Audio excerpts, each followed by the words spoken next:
Ako si Mateo, di nakapagtapos, pero dumidiskarte.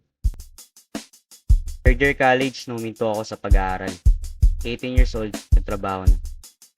Pinili ko magtrabaho agad para di na maging pabigat.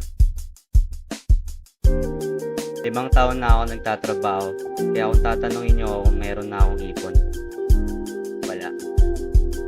Sa taas ng presyo ng bilihin ngayon, di sapat na may trabaho ka lang.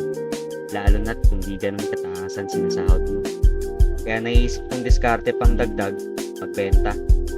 Cup naisip ko ibenta kasi ito hilig ko. Nakita ko rin market nito sa Sokmed, marami din naman bumibili. Sa totoo lang, di ko trip magbenta. Di ko pinangarap. Pero sa hirap ng buhay, kailangan mo lumabas sa comfort zone mo.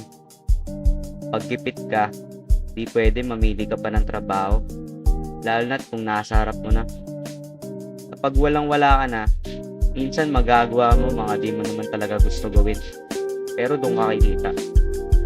Siyempre yung marangal.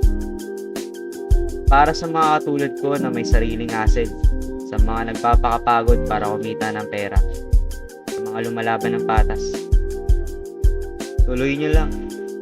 Papabor din sa atin ang panahon.